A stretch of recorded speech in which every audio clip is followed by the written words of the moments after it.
Thank you for being with us today. And I was going to ask Ms. Walsh, but Mr. Arbor or Mr. Maxwin, please contribute to the answers.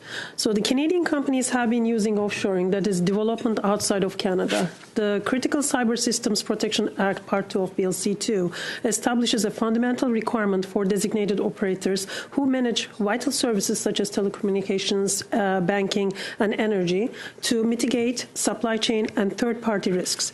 If software development is being offshored, the responsibility should still be on the Canadian company which ordered the development, and they should scan and verify the product they receive before they deploy it to the production. How does placing the explicit responsibility on Canadian companies, the designated operators, to establish and maintain comprehensive cybersecurity programs, including steps to identify and manage risk associated with the designated operator supply chain and its use of third-party products and services to ensure compliance with the high Canadian security standards, regardless the physical location of the development or the supports team is?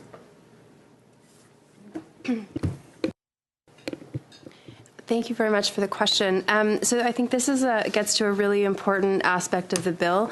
And as you say, the obligation is on the designated operator to make sure that any third-party services or products that they use are up to a reasonable standard to mitigate those risks. So the way this would work is that the designated operator would have a cybersecurity program in place, and they would have a plan for how they mitigate those risks, which means they would have a plan for how they would assess the various services and products that they might contract to be used in their networks.